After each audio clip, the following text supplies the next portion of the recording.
Important today's date. I also extend a warm welcome to all viewers watching live on YouTube, and a very special and hearty welcome to all our guests and esteemed speakers out here. We have with us Mr. Srikant, the Senior Vice President, Legal, Spencer's Retail Limited, Mr. Gautam Jatia, CEO, Imami Frank Ross Limited, Mr. Namit Bajoria, Chairman, ICC National Expert Committee on Retail and Marketing, and Mr. Rohit Surana, Co-Chair, ICC National Expert Committee on Retail and Marketing. Once again, welcome you all. And with these words, if I may invite Mr. Namit Bajoria, the Chairman of the committee, to kindly deliver the welcome address.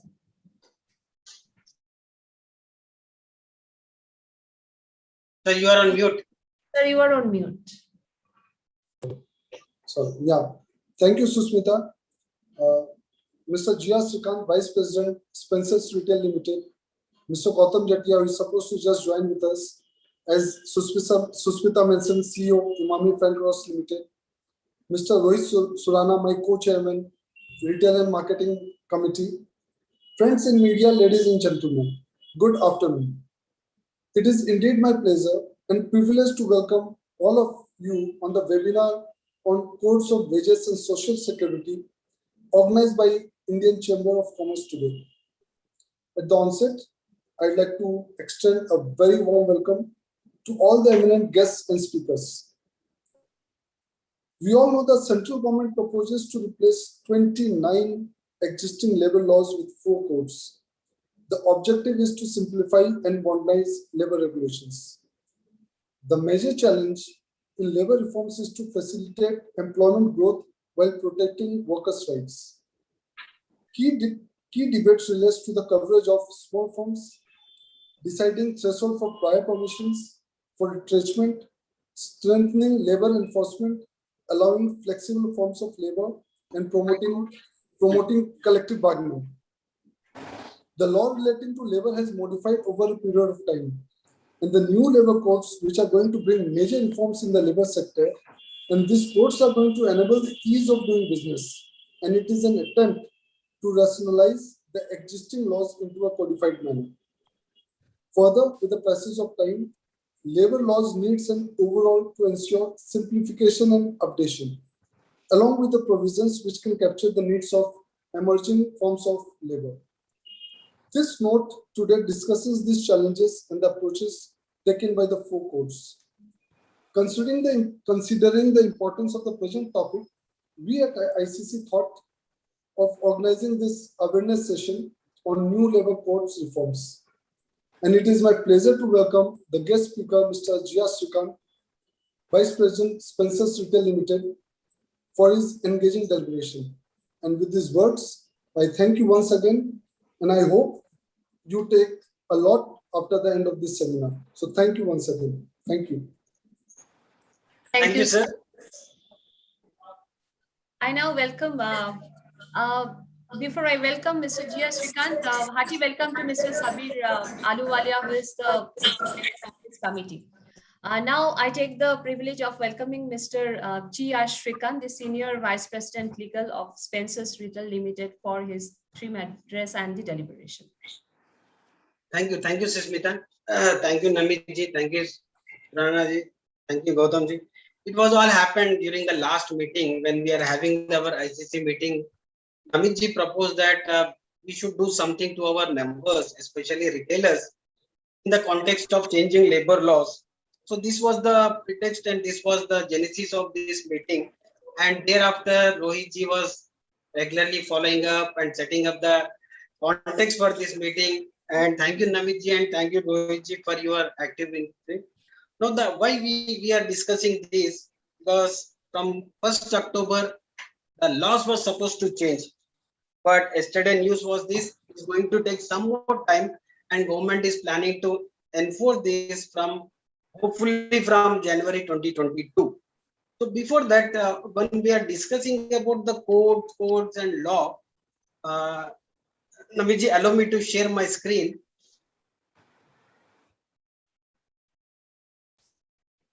So when we are discussing about the codes. So first we need to understand what is the act, what is the code. Why it's suddenly called a code? Because last 100 years, these are the labor acts. Suddenly this has been called into the code. Why? What is the need? See, we all know that act means a text, a bill, which will be debated over the floor of assembly or parliament. Then it will be passed. Then it will be given assent by a governor or president. Then it will become an act. So this is the act. But what is the code? Code is nothing but it's a collection of already existing rules and regulations. So code is it's kind of a la carte created when you go walk into a restaurant. You have a buffet and you have a la carte. So a la carte you pick and choose. So similarly in the code, it's a collection of the all the text and all the rules and regulation in a systematic manner, so that whatever the time bound or whatever the time ridden laws regulation has been removed and only the operational parts of the law has been considered. As Namikji already said, these 29 laws has been codified into 4 laws. Now we are not going to discuss the 4 laws. Today we are going to discuss the 2 laws, Code of Wages and Code of Social Security. Why we are discussing only these 2? Because IRC and occupational safety that will not applicable to retailers, but Code of Wages as well as Social Security, it will applicable to all the employers, irrespective of the nature of the industry. So when we talk about the law, there must be some genesis. So from where this law has come. So all labor laws we know, before that there was no regulation before the ILO, International Labour Organization. No labor law is complete without discussing any convention of international labor law. So there are main provisions of international labor law that has been given a constitutional empowerment and constitutional safeguard in the constitution itself. So these are the various articles where the constitution has enabled certain duties on the government, enabled certain duties on the employers. So it is a duty of the state in the means it's a duty of the government not to have a forced labor. So to want to correlate this context, we have the Bonded Labor Act. Similarly, children below 14 years are not employable in any place of employment. Adolescent 14 to 18 can be employed at certain places. It has been given under Factories Act or other respective Labor Act. So this safeguard has been given under Article 24. Similarly, the Equal Remuneration Act, which we are going to discuss in next slides. So this again has a genesis in the Article 39. The state cannot discriminate, or the employer cannot discriminate basis on the gender. So equal work, equal pay. Again, we'll discuss in future in next slides. Similarly, the provision like welfare, maternity relief, just and human condition has also been enabled a constitutional provision. Now, the most important thing, living wage for the workers. So where it is governed? It is governed under earlier Minimum Wages Act, now under the Code of Wages Act. So to summarize this, the labor laws, labor first of all, it's on the concurrent list. Concurrent list, when we say there's both central government as well as state government has power to legislate the law, regulate it. At the end of the day, all enforcement will be done by the full domain of legislation rests with the parliament.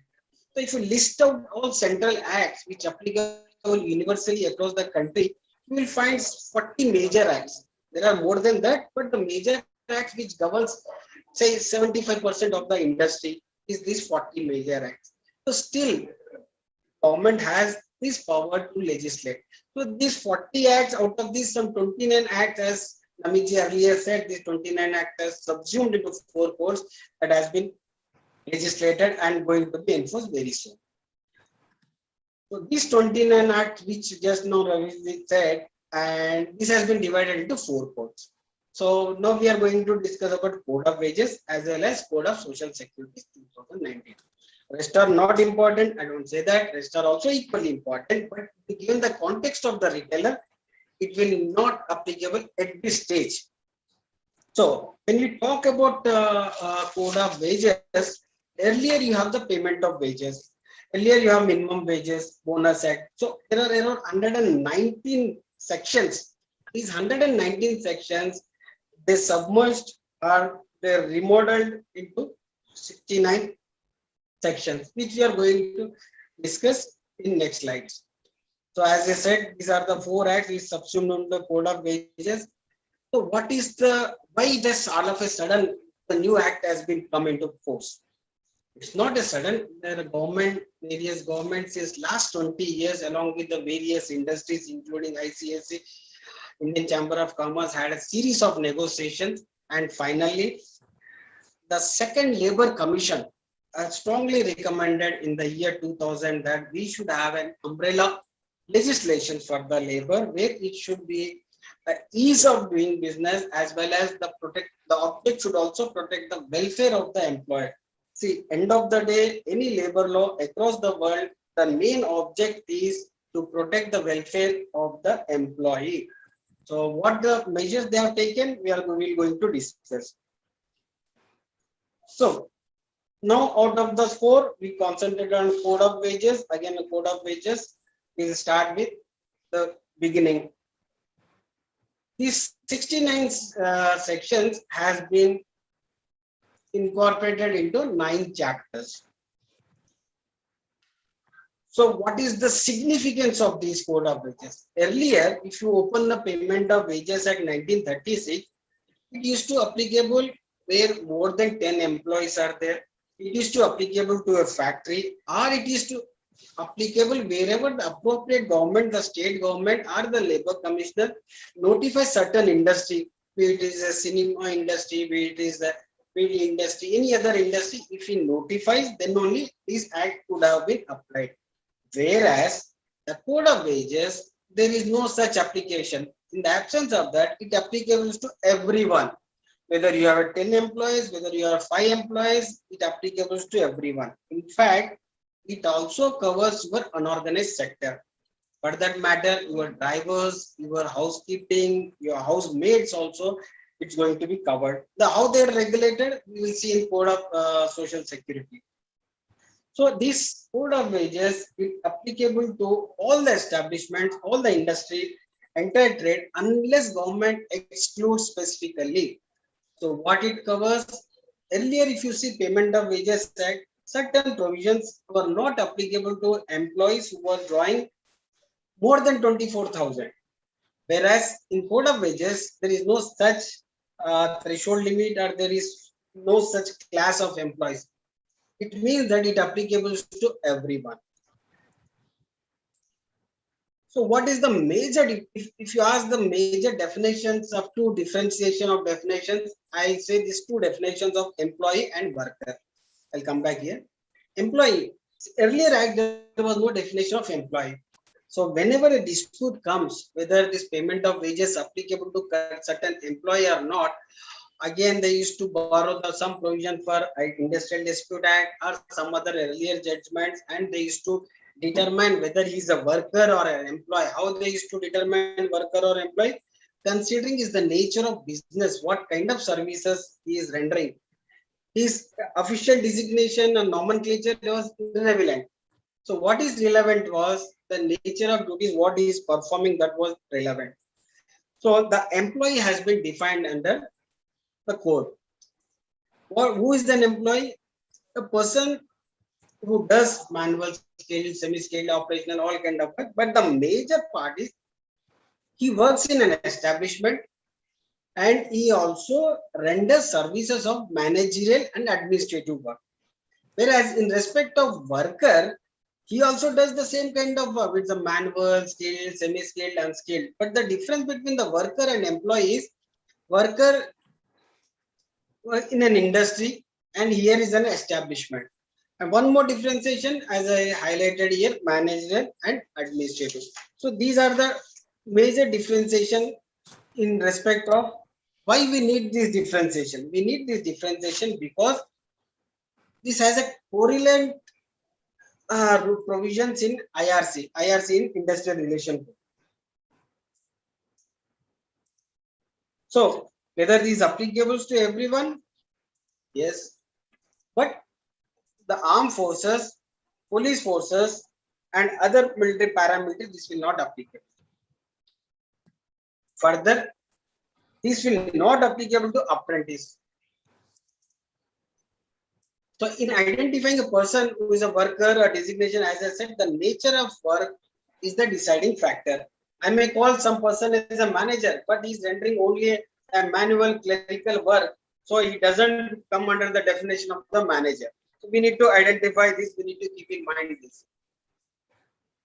One more important aspect, if you ask what is the major difference between that act and this act, I very much like this concept of inspector and facilitator.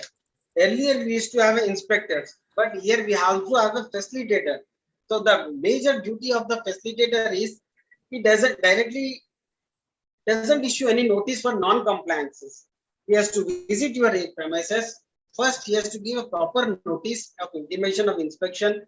Then he need to conduct inspection, and if he found any non-compliance or deficiencies, then he has to handle the employer and he has to train the employer, and any non-compliance he is the duty to uplift, is the duty to build the capacity of the employer. Even then also the employer unable to do any kind of improvement or any kind of compliances, then the normal process we'll discuss in the offenses and penalties that will follow. Otherwise, what the current scenario is, if you're not keeping wage register, or if you're not displaying attendance register, or if you're not maintaining any of the leave record or penalty record, then he simply issue a notice, and if it is a compoundable, it will be compoundable. Otherwise, he file the case before the magistrate. You need to appear, pay the penalty before the magistrate. So this process has been still there, but they have a redressal mechanism where you have an opportunity in case of non-compliances, the inspector will help you out to build the compliances. This is the one of the good part, and again it's come under the ease of doing business. So to start with, again, as I said, this payment of wages, equal remuneration, not the equal remuneration. I already told about the governing factor in the Indian Constitution, where it clearly recognizes that equal work should carry equal pay. Accordingly, the Equal Remuneration Act was passed in 1976, where it clearly prohibits any kind of discrimination, be it on the ground of gender, be it any other form. There are many cases where a temporary worker or a contract worker, if he is working on a machine line or a factory line and he is doing the same kind of activity, he is entitled for same wages.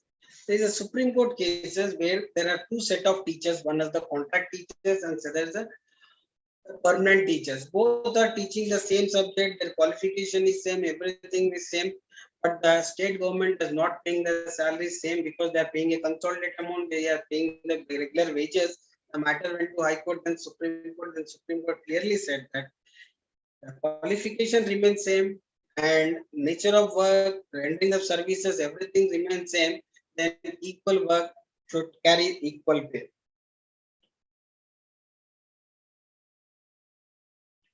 So furthermore, there should not be any reduction of wages only on the ground of gender, or there should not be any reduction of wages if both people are working on the same project, as the both doing a same.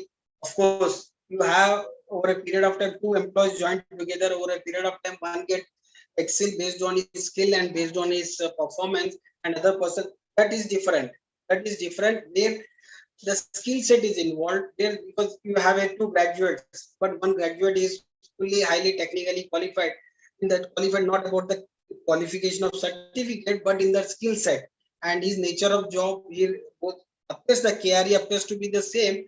The KRE in the key result area appears to be the same, but one perform better, one perform this. Then you can have the incentives and you can have the other incentive based models of recognizing the talent that is still there. But this coming to the basic work, if two people are working on the same project, or two people are working, you should not discriminate only because of gender. Now the other definition is the wages. Earlier, you have 10 acts, 10 different definitions for wages. The payment of wages had one definition, your Provident Fund Act, one definition, your ESI, one definition. Take any act, you have different definitions for the wages. Now, fortunately, all act is the same copy paste has been done on the same wages. Why this has happened? Because this not happened suddenly. In 2019, there was a matter went to Supreme Court. It was went prior 2014 itself. It's the case of Vivekanand Vidya Mandir, West Bengal, and Surya Roshni. Many cases. See what happening. The teachers, they are paying, they split the wages such that basic is 30% and rest 70% are the allowances. So the employers are paying DA contribution to the provident fund only on the basic. Inspector from the Provident Department conducted an inquiry, issued a notice 7 and 7A. They conducted a matter, went to commissioner. Commissioner has determined that contribution also to be paid on allowances. So matter finally went to Supreme Court. Supreme Court, after going through all various earlier judgment, finally under para 14 very clearly given a order saying that if any allowance is paying across the board, then it will be part of the basic pay.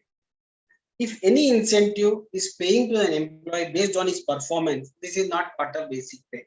In other words, in an organization, if 10 people are working, if 10 people allowances are same irrespective of performance, then it's not an allowance.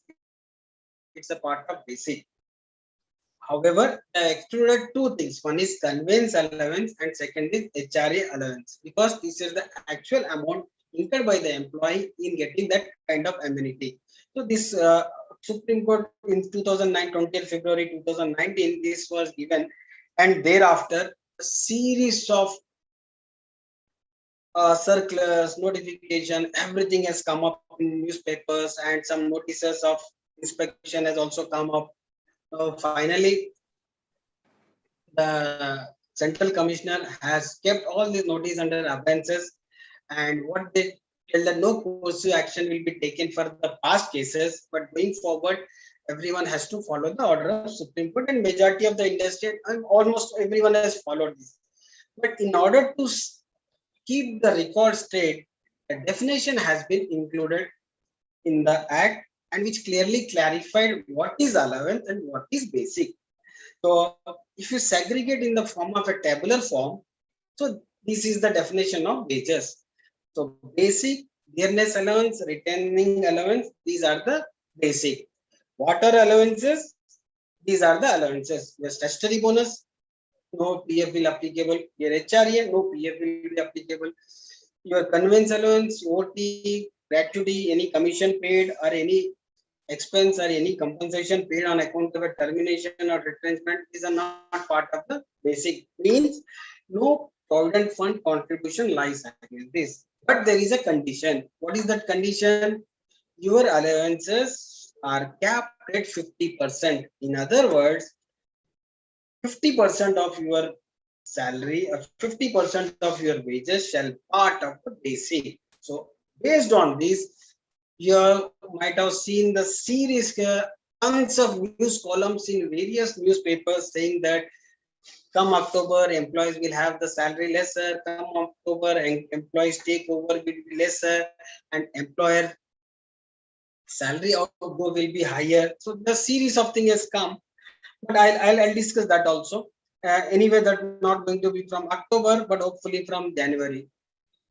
So in order to clearly elucidate in a numerical form, I just tabulated this one example. Suppose a person, an employee is drawing 60,000. I've taken a hypothetical 60,000. I've given two scenarios. Scenario A, employee A, his total salary is 60,000. But as per the Act, basic should be 50%, means 30,000. So what happens? What happens?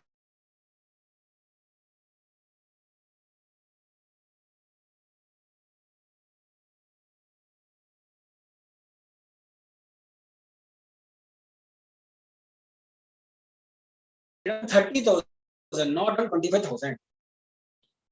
However, the employer has a flexibility. The employer has a flexibility to recast the salary structure of employees above 15,000. Why above 15,000? Because it is a mandatory part on the employer to pay contribution below 15,000 as per the PF Act. Above 15,000, it's purely contractual between the employee and employer. Suppose tomorrow my employer says that Shrikant, you will not be entitled for PF because your threshold limit is more than 15,000. Then he has very much within his bond. Hello? Hello? Yes, sir, we can hear you, sir. Please go on. Yeah, we can hear you, sir. Yeah. So it is the contractual obligation between the employee and employer before above 15,000, and it can go any amount, whether to pay provident fund on basic or not. Below 15,000, mandatory, no relaxation. If it is above 15,000, then these both employer and employer can make an application to provident fund commissioner for exempting them. So then they can be exempted. Given letter, they can be exempted. So these are the exempted employee. But normally, under the contract type employee, all employer will like to pay, and all employer also like to contribute, because at the end of the day, the concept is social security means whatever you are saving, it will come when you are in rainy days. So if anyone has any doubt on this table, you can ask at the end of the session. You can ask the questions on this. So whatever be your basic, whatever be your allowances should not exceed more than 50%. This will come especially in case of what happens in case someone has a minimum wages. Say some minimum wages is 10,000. So what will happen? So earlier there was no hard fast rule. So some employees used to keep 30%, 40%, 50%. There was no scale. Now everyone has to keep 50% of this. This is one of the major thing is going to affect. On the contrary, the employee will be beneficial because his contract, for example, take the example of a person who is drawing 10,000. Earlier, his basic was 3,000. Now it will automatically become 5,000. What happened if it become 5,000? Because he'll be paying 12% on that additional 2,000. So his net take home salary will be reduced by 240 rupees. On the contrary, the employer outgo will increase by 240. So 480 rupees will be additionally deposited in the EPF, giving the current scenario 8.5%. What interest is giving by the department, it's better to keep the, instead of banks, it's better to keep in PF. But what happens to people drawing minimum wages? You can raise a question. But the thing, yes, every 6 months there are going to be a revision in wages, and 6 months definitely there will be going on increase that will take care of it. Whatever the additional deduction has been done, that can be taken care of. So this is about the definitions, and this is about equal remuneration. Then comes the minimum wages. Minimum wages, we have very long history on minimum wages, various codes and all. You know, there are earlier, every state government used to notify a certain establishment under a schedule. You have the BD car, welfare employees, your shops and establishment, your security guard, your watch guard, security guard with arm, without arm.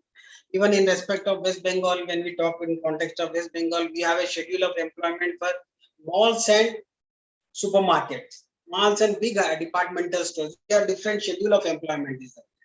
So the labor department, central labor department summarized all across the schedule employment, and they found that there are more than 10,000 schedule employments. It means that classification all across the country is more than 10,000. Now under the new code, it has brought into 200 schedules. So drastically, almost 98% they have reduced it. So this is the advantage of the new code. So as we know, we saw Equal Remuneration Payment Act, now the payment of minimum wages. Every state government will notify minimum wages currently, but going forward, the central government will notify a floor wage. This will applicable all across the country. However, the respective state government can fix minimum wages considering the local parameters. However, this minimum wage shall be equal to or more than the national floor wage, but not less than that. Now, this is the every state has the different because the shops and employment worker in one state get more, in another state will get less. But there will be uniformity and depend upon the geographical factor, depend upon the local political social conditions. The minimum wages will be increased by the state government, but they have no power to reduce it. So on what basis they will fix? They will fix on hourly basis, they will fix on daily basis, they fix. Currently also they are doing the same thing. But while fixing this, they'll take everything into cost. But who will fix this? There is a committee already set up. This committee will fix up. When they are fixing the minimum wages, they'll take into consideration of the cost of living and the or any other amenities or value addition or concessions are providing by the employer. They also take into consideration. So as I said, committee is already conducted, and they are going to review once in 5 years. And if you see, if you just Google it on a US floor wage, now you will take $7.10 all across the country. That is the minimum. If you work in a gas station, a supermarket, a departmental store, minimum you will get $7 per hour. That's a floor wage. So similar kind of setup is going to come up here all across in particular establishment. This will be the floor wage. Is going to be defined, and it's going to be notified because it has not been done as yet. That is the reason the government has postponed the implementation, but very soon it's going to be come.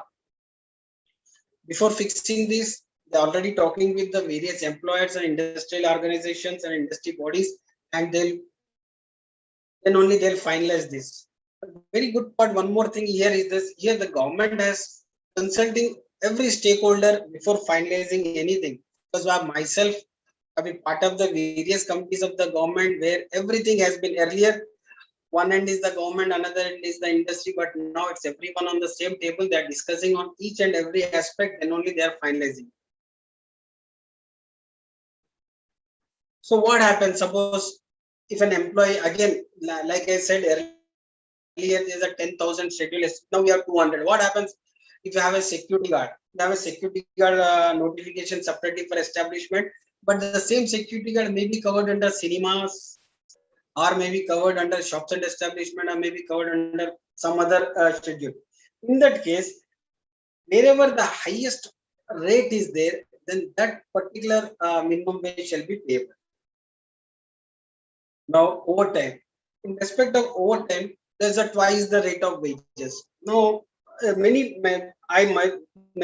people have asked the government, twice what is the limit for overtime wages, and can we have across the board? Answer is no, because quarterly it cannot be exceed 120 hours. Currently, you have 90 hours at one shops and establishment act, 45 hours at one shops and establishment act. But under code of wages, it's 120 hours. It cannot be increased because every day you cannot engage a person for overtime, and overtime allowance to be paid twice. When you say the allowance, it's not the entire allowances, it's the wages. But term wages means say basic. So pay the double the basic because conveyance need not be paid twice, or HRA did not be paid twice. So we discussed everything, but when this need to be paid? Can I pay my employees once in 45 days? Can I pay my employee seasonally or festivally? The answer is no. Because earlier, before Payment of Wages Act, there was no frequency of payment of wages. If you see old movies and all, so salaries used to be paid once of all you have a pujas or once you have a Diwali, at that time this to be paid. But after the act is implemented, there was a frequency and interval where we need to pay regularly. So under the old act, that's the same thing has been carried in the new act also. So we can pay daily wages, we can pay weekly wages, we can pay fortnightly, and we can pay monthly. In case you are paying him monthly, then you should pay within 7 days of end of the month. In other words, you need to pay on or before 7th of the month. This will also applicable even for the contract employees. Normally, see, that is the reason many establishment and many industry what they'll follow 15th periodical cycle from 15 to 14. When on the 15th, the respective contractor he will submit the bills along with the attendance register and all. It will take 15 days processing time, and by 7th it will be credited into contract tax.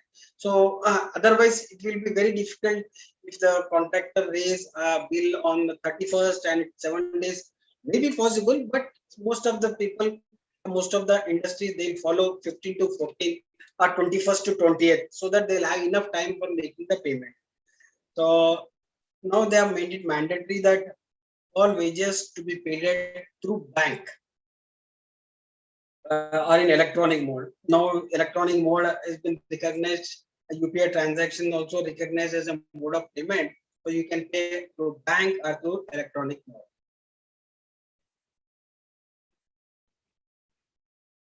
So next, this is about the employment. One more provision is, in case of employee resign or employee remote, then we need to settle within 2 working days.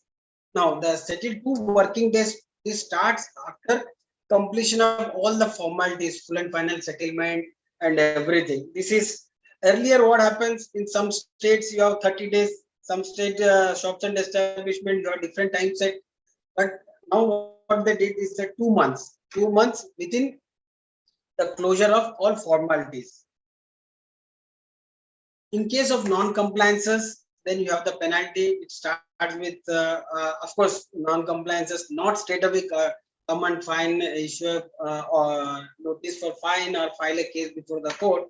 The duty bound inspector is duty bound to handle the employer, and then only he has the right, he has the duty to fine. Second thing is the deduction. What happens now? Whether the employee is authorized to deduct for a loss of employment or absence of duty or any loss or any damages caused or any services provided, yes, he can do it. But all deductions cannot increase more than 50% of his salary. So he cannot deduct 90% of his salary. The maximum, including his PF contribution, everything is maximum 50%. So what about fines? See, one is the deductions for the provisions. We have the damages, we also have the fines. Fine is one thing which is the penalty.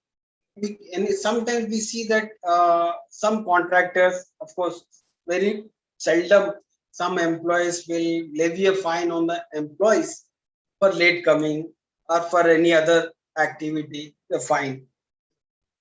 This fine, yes, law says that you can levy a fine, but with the approval of Labor Department.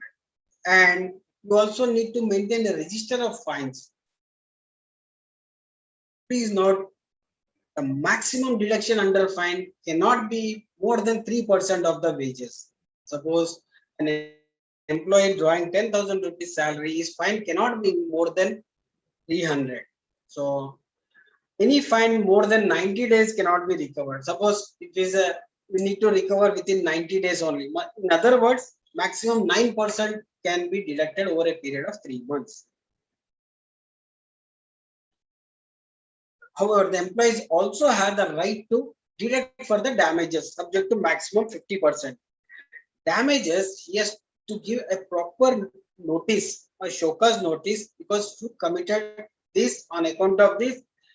The company, the industry, the establishment has incurred a damage of this much and you are entitled to pay for this. So that with the prior notice, he can do it. Then we discussed minimum wages, equal remuneration, payment of wages. Now is the payment of bonus. Payment of bonus, we all know every employee who is drawing less than rupees 21,000 is entitled for statutory bonus. We call stat bonus. Whoever completes minimum 30 days is entitled. Of course, proportional to the period of work, whatever it is. The rate is 8.33% of the wages or 7,500 is the maximum. So when to pay? If you are following a financial year, it's the 31st March. From 31st March, within 8 months, you need to pay.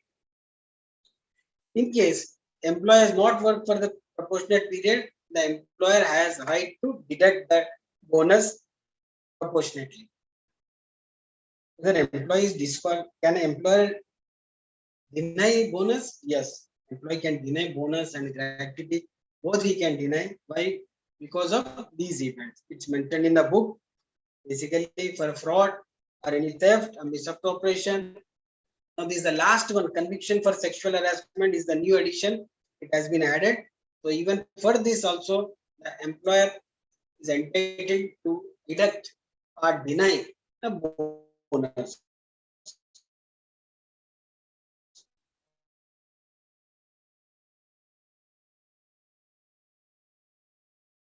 Bonus be paid, the employer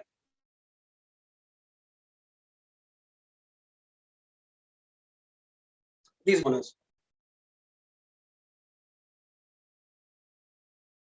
Now, who is responsible? In respect of the company, the management is responsible.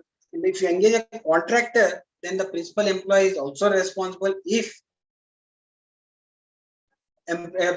contractor is not paid, then principal employer is responsible. However, in the following case, it was very clearly mentioned that the employer can deduct from the contract labor payment. Number one. Number two, first the department has to take action against the contract labor. Then action means they have to issue a notice to the contract labor, then they can recover from the principal. Again, the principal has a right to recover back from the adjust from the bills of the contractor. So every employer, as I said, every employer has the duty to pay the bonus, irrespective of whether the firm is in financial difficulty or not. Statutory bonus, everyone is entitled. In case of companies making profit, then 20% of the profits, maximum 20% of the profits can be considered for the bonus. Of course, the Schedule 6, there are, for arriving that 20%, various heads has been given for deducting the expenses and adding certain income. That is there, we are not going into the detail, but we just mentioned that if it is a profit making company, so 20% of the, in case of loss making 8.33, in case of profit 8.33 of annual wage, in case of profit 20% of annual wage that employer is duty bound to pay. Now, in respect of any problem any employee is facing, then the government has appointed a gazetted officer to hear this, to redress this. Instead of straight away going to the labor court, under the act, the government will appoint someone, a gazetted officer, who will examine and determine the cases. So all claims has to be determined. If any complaint has gone to the gazetted officer or any officer appointed under the act, he has to examine the circumstances and he has the power to determine whether claim is payable or not, and also any compensation. The compensation, he has the power to fix the compensation up to 10 times of the claim. Suppose employee has not got the salary for 15 days, its amount is 5,000. This person, this officer has a power to levy a compensation up to 10 times, 50,000. And if the employer failed to make the payment, then it can be recovered as a revenue recovery. So one more benefit has been given here. A class application can be made. If the common complaint between the group of employees, they can submit a common complaint. And this complaint has to be redressed, as we said, within 90 days. Similarly, any person aggrieved, either employee or employee, if agreed, they also within 90 days to make an appeal. And again, within 90 days, this application has to be disposed. Exception of certain employment, yes. If an employer has proved that this offense is committed without his knowledge, or he is not the actual offender in the sense, suppose the contract labor contractor has not paid for his employees, straight away he will not be, as I said, straight away he will not be. If he proves that he has paid the payment to him and he as the contractor has not paid, then the employer can be entitled to get exonerated. He has to prove that. He has to prove that this offense is committed without his knowledge, and this he has exercised all due diligence to prevent that offense. So these are the provisions has also been given to display the codes. Now also we need to display various abstracts of various acts. I don't know the object behind this, because 100 years ago no person was have access to the law or the information, so it is to display. But now everything is on your mobile. But still also government has to directing the employers to display the abstracts. We also need we need to display your jurisdictional inspector name, phone number, and address. The same also in the new act. Also, you also need in new code. Also, you need to display the same. So this we talked about. Of course, we are running out of time. This we talked about code of wages. Now, very briefly, I'll close on this social security. Some we already discussed, and these are the 9 acts which some subsumed into one single code, Social Security Code 2020. These are the, again, one more thing. One question has already come from Professor A. Srinivas Rao. Is asking that what activities this industry is taking for rationalizing the assumed feeling of the employees. Sir, this is the one of the Social Security Code. This covers the entire organized, unorganized sector. When I say unorganized sector, it covers your gig worker, the person who is delivering your food order, the person who deliver your e-commerce order. He will also be covered under your PF and ESI. Earlier there was different. Now it was different. Everyone is covered. How it's going to be covered? Government is coming up with the rules. There will be a unified portal like your Aadhaar portal. Everyone has to register there.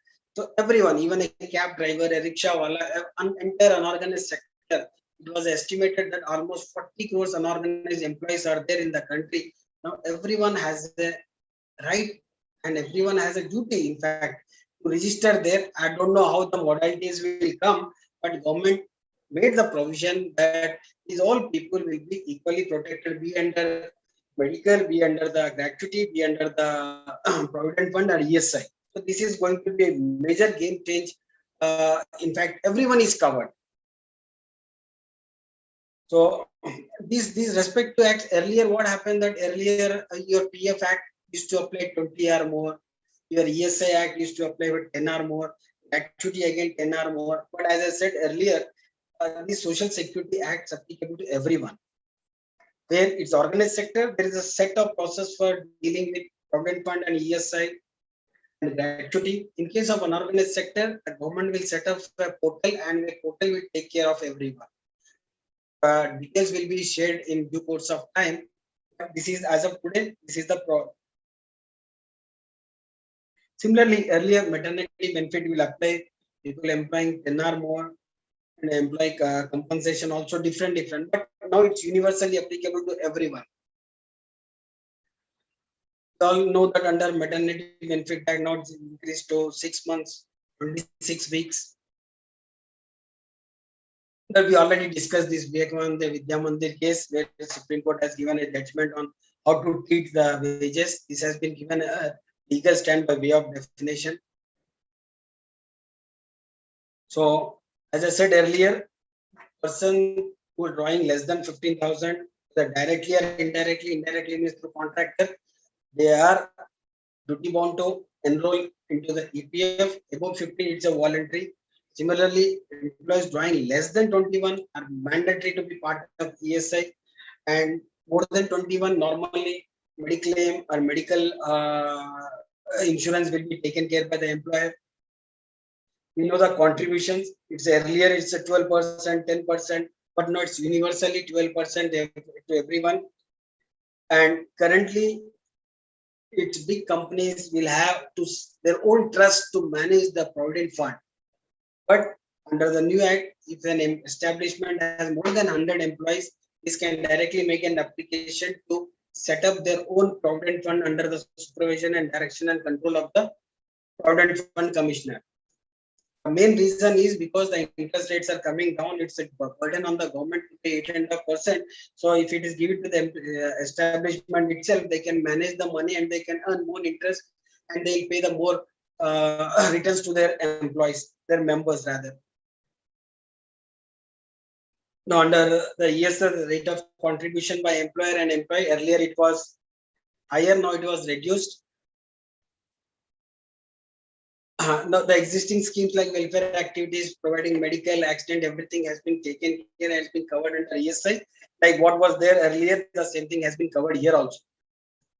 Now gratuity, the good part is that it's already increased up to 20 lakhs.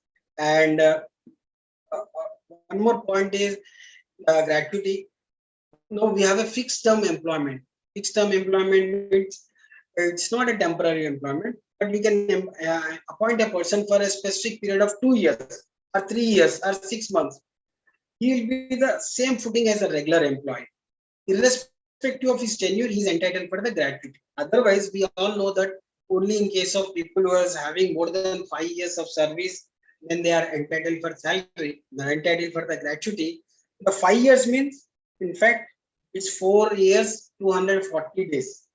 Why 240 days? Why not 365 days? Because under the definition of continuous service, it says that whoever works more than 240 days, then it's a complete year. So if a person works for 4 years, 240 days, he'll entitled for the gratuity.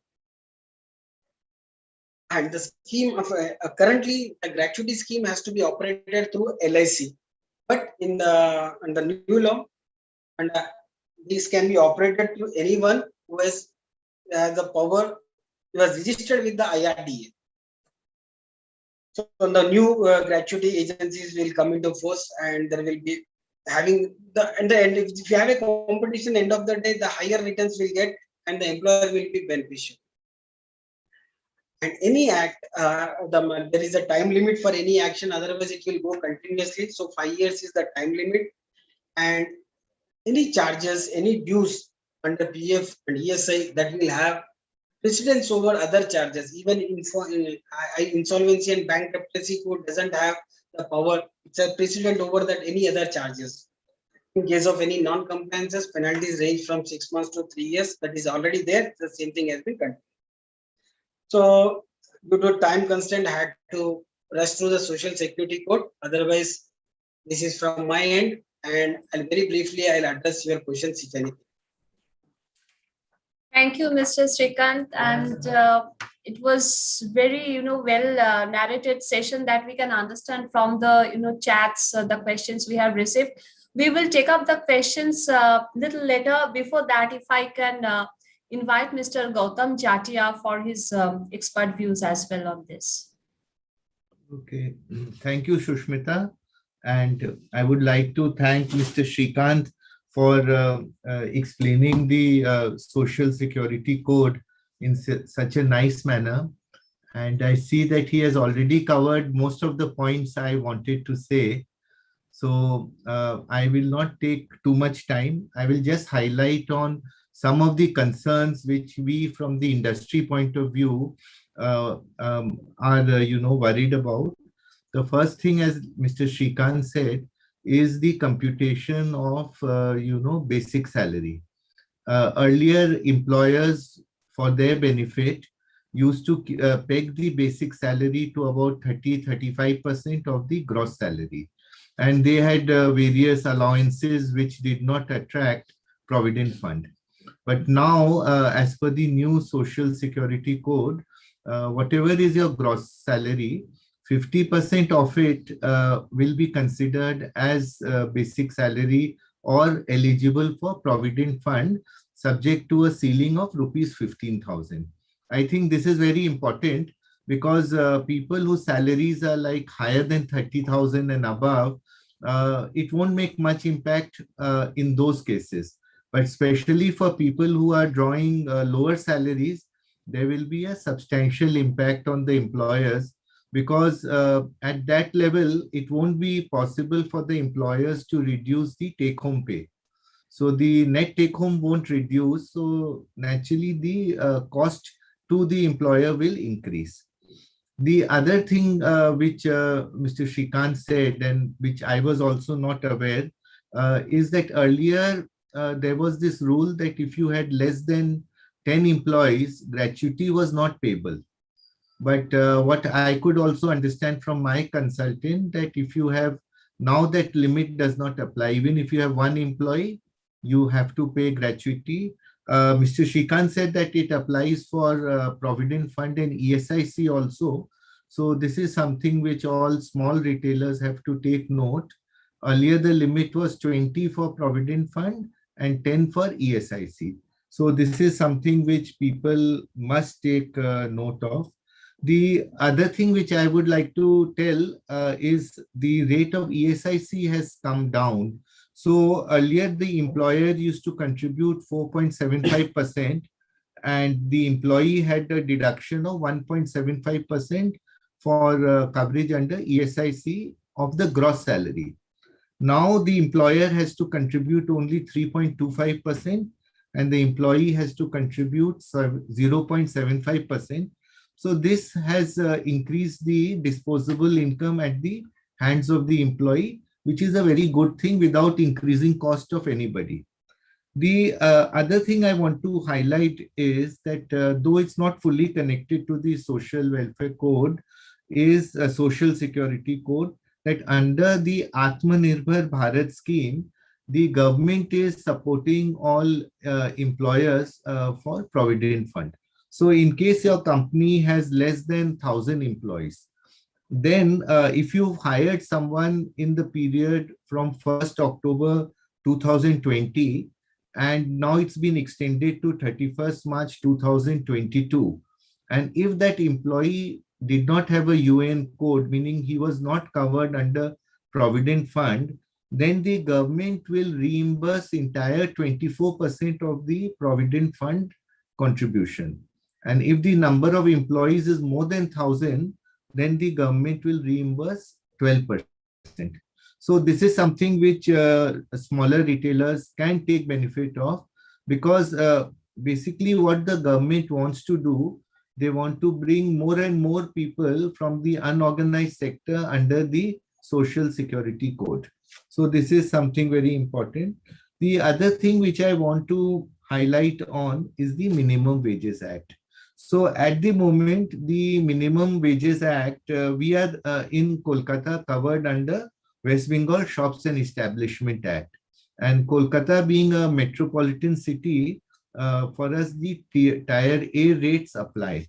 So, for example, a typical employee at the shop floor, he would be considered as an unskilled employee, and the minimum wages for him, that is the gross salary, not the CTC, would be 8,904 rupees. For somebody who's a data entry operator, he would be considered as a skilled employee. His salary would be 10,775. A person like a security guard, his minimum wages would be 9,795 rupees, because he comes under semi-skilled. So currently, retail stores are exempt from it because there is a impending litigation in the Delhi Supreme Court. But what I can now understand is, after the Social Security Code comes into place, there will be a universal rate for everyone. So I think this will also increase the cost of the retailers, and this needs to be factored in. So what we are seeing now is the government is increasing compliance. They are computerizing all records, and they want to bring more and more people under Social Security. Mr. Shrikant said, employees working at our homes, the drivers, the servants, and their benefits are being extended. So while it's a very good thing and a step in the right direction, cost of doing business will increase, and this is what retailers and small businessmen have to factor in. So this is all I would like to say, because I'm sure people are waiting to ask questions, And, even the question and answer session will be very educative. So I don't want to take more time. Thank you so much. Thank you, Gautamji. Rohit, I can see you have to say something. So shall we take your views, or we take the questions first? No, I want to ask a question. So I raised my hand. So if you allow me, I'll start Yes. by asking questions. So my question can be answered by either of them, Mr. Srikanth or Mr. Jatia. Sir, while you were explaining, you said, there is a definition of wages under Minimum Wages Act, and there is a definition of wages under the code. So let's say if somebody's salary is 10,000 rupees and the minimum wages itself is 10,000 rupees, can I still break the salary into 50% basic and 50% allowances, or my entire 10,000 rupees will be considered as basic wages also? Because the minimum wages definition says wages is equal to basic wages. So how will this work out? Do I have the flexibility of restructuring there, or no, the entire thing has to be the basic wages? Rohit, for this, I'll answer. Group 4 versus Provident Fund Commissioner Chandigarh matter is in Supreme Court, where it says that minimum wages on 12,000 rupees. What the department has said that the entire 12,000 will be the basic, and you need to pay contribution on the entire amount. Number one.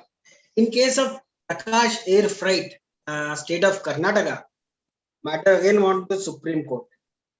See, the basic wage, now coming, there are different opinions on this, but now coming under the new act, what it says that your wage, whatever you did, your basic wage, so for example, again take an example of 10,000 rupees minimum wage.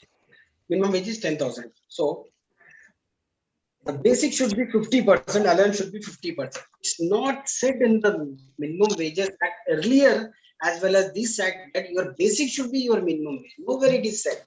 Wages is a component of various elements. It's a component of different heads. So it's in Prakash Air Freight versus state of Karnataka, it was clearly stated. Wages is a combination of more than one. More than one, your basic pay, your allowances, overtime, if any, and everything. Sorry, overtime is not a HRE or conveyance, and any other allowance, retaining allowance or any other allowance. So to answer simply, no, basic wage is not a minimum wage. Okay. Thank you, Mr. Srikanth. Thank you, Mr. Srikanth. Welcome, Mr. Sanjay Jhunjhunwala, CEO or Tata. Now we take the question: is ESI applicable on gross wages? Mr. Srikanth, as we can see the question in the chat box. Yeah, it's on basic. No, I think ESIC is on gross wages. What was the question? So applicability of ESI. It's applicable on wages gross. So any person who is drawing less than 21% gross, who is drawing less than 21, he is already covered under ESI.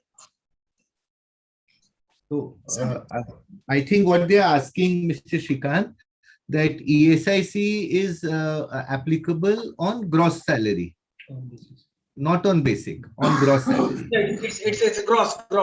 As we know, Yes. basic will not be uniform across. Yeah.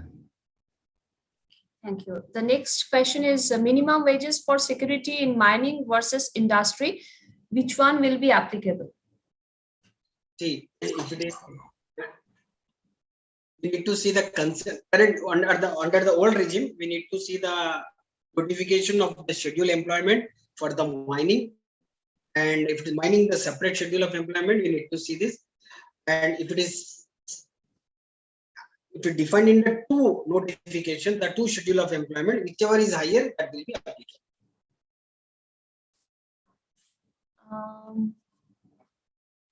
Okay, I don't find any other question here. Mr. Sanjay Jhunjhunwala, can we have few suggestions, views, whatever you say, inputs from your side? Mr. Sanjay Jhunjhunwala. Okay. So now we. Susmita, I think there has been a question. A person is continuously asking something on. Okay, I missed out. Yeah, sorry. What is the wages definition in ESI? So now under this new law, the same definition. The same wages means all remuneration. No, now under the new code, wage everywhere, wherever the context appears, wages means all remuneration and salaries, allowances which expressed in terms of money, which includes like basic pay, dearness allowance, retaining allowances, if any. But if you see the definition very clearly, it clearly says it does not include your HRA, it does not include your bonus, it does not include your contribution towards provident fund, your conveyance allowance, or any other overtime allowance, if any paid. So, as I said earlier, the definition of wage is copy pasted all across. Under the Social Security Act, the same thing, and under the Code of Wages, also same thing. There is a question like, if you kindly can, sir, elaborate on gratuity for fixed terms employment less than 5 years. Yes, employer has the right to forfeit the gratuity, because gratuity, the word gratuity itself is it's a gratuitous act. Gratuitous act is the benevolence of the employer. There are right to forfeit. There are numerous cases and right to forfeit for any non-compete. So the employer has a right to forfeit the gratuity, except PF, gratuity and bonus can be forfeit for any acts of fraud or any acts of any criminal act. There is some audio issue from your answer. There is one question. You mentioned that there are 40 crore unorganized workers. How many are under-organized? So when I talk about organized means government and private sectors are listed. What is organized? Organized means we follow the setup which has been registered under the way all applicable laws and everything. It was around 2.27 millions. If you just Google it, you'll find it. It was around 27 million, roughly around 3 crores. See, normally how it measures in terms of PF accounts. Very periodically, Provident Fund Authority, they will intimate last quarter 10 lakhs addition, last quarter this lakh addition. If you see the last time, I believe there are more than 60 crore accounts of PF. Of course, there are 2 accounts, 3 accounts, some which are not synchronized by UN number. Now UN number is there, the one number, one account.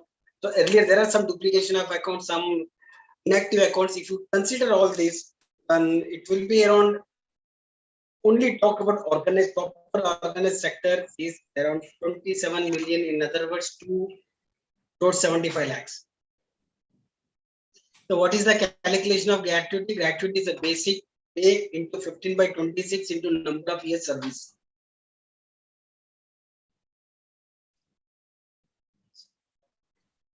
The next question is, which slab for minimum wages can we follow? Should we follow all the slabs from unskilled to highly skilled? No, it's depend upon the nature of work, because like Gautam sir has already said, a data entry operator come under skilled, semi-skilled, it cannot be unskilled. Similarly, a shop floor employee will be on the unskilled. So depend upon the nature of work, you need to fit.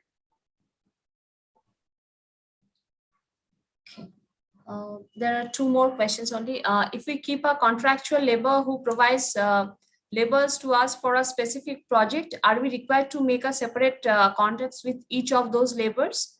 If yes, what is the liability of the principal employer in terms of PF, ESIC, gratuity? Invariably, principal employer is responsible in case the contract employer has not paid. But as I said, there are your BHEL case of Bhopal and your series of other cases where you say that first the employer or the first the department has to issue notice to the contractor, failing which then will go to the principal employer. Number 1. Number 2, under the new act, didn't remember exact section 51 or 52. It's very clearly mentioned that in case the employer prove that this has been, he has paid the amount, then prima facie the action lies with the contractor. But end of the day, it's the principal employer who has to see this. See how we'll address. Practically, I'll tell the issue. How to address this. You pay the contractor, contractor in turn doesn't pay the employee. But you act it reversely. First, you say that you reimburse your employees, you pay your employees, then I'll reimburse you. So what happens, generally all industries, what they'll follow, whenever the employer raise this bill, they'll see this whether he has enclosed the proper channel of PF or he has enclosed the channel of your provident fund, whether he has submitted the bank statement evidencing disbursement of previous month, then only payment will be processed. So periodically, every month, whenever you don't pay the contractor simply by receiving an invoice, do a due diligence, ask for the challenge what he deposited last month, or in case for reimbursement, what is deposited current month. So generally, if you are going by the reimbursement process, that will be better so that you can address and arrest your liability. We'll just take two more questions, and for all other participants, in case you have questions, please feel free to write to us over the email address we have given out here, and I'm sure the committee, Mr. Shrikant, they will respond you over mail. So the last two questions are, in case of retrenchment, what is the liability of the employer?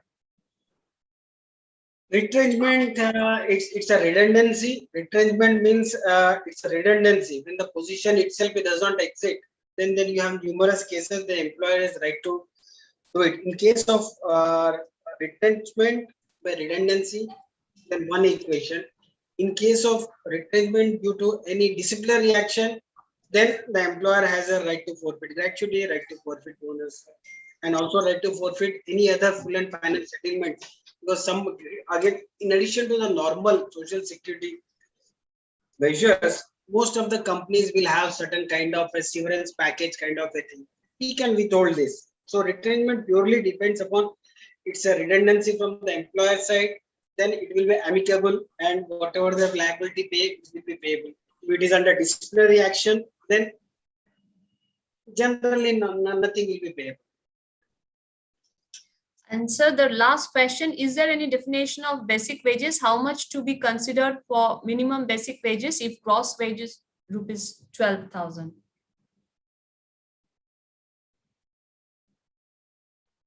$6,000, $50,000.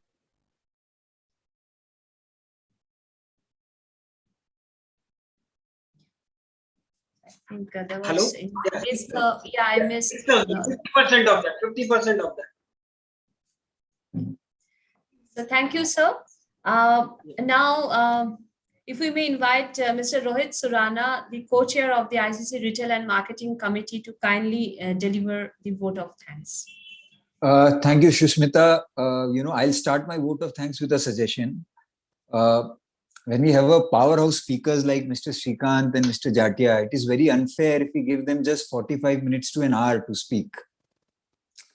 We have so much, to still get out of them. So I would suggest that, between now and January, 22nd, if we can have one more session on this, because there were so many points which were not yet covered. I'm sure audience will be having so many questions which will be sent through mail. So if we can have one more session with these speakers, it will be great. I would like to start by thanking Mr. Namit Bajodia, our chairman, under whose guidance and, hand-holding we are organizing this session for the benefit of all the retailers. I wholeheartedly thank Mr. Shrikant and Mr. Jatia for an exhilarating interactive discussion. We understand little nuances. His PowerPoint presentation was so simple and yet so comprehensive. As we can see with the request of the number of audience asking for his PPT, Mr. Jatia in 5 minutes gave us an industry perspective, which was again an eye-opener of sorts. Lastly, we thank Sushmita for conducting this session really well and being such a nice host. So thank you everybody for joining today, and looking forward to interacting with you on so many more seminars like this. Thank you everyone. Thank you so much. Thank you all participants. Yes, sir. Thank you. Thanks a lot. Yeah, and Thank as you. suggested by Thank you, everybody. yeah, and as suggested by Rohitji, we will definitely do next webinar on the same topic, and we will definitely be in touch with all the participants, the questions, and with their respective answers. Thank you so much. Have a good day. Namiji, you're muted. Namiji, you're muted. Before we conclude, just wanted to say that the second part should be done before January. If the code is starting from January, I think we should do it before January, something middle of the December. And lastly, I'd like to thank my subcommittee for organizing this in such a short time and in such a beautiful manner. So kudos to all the subcommittee members who have done this. Thank you. Thank you. Thank you, sir.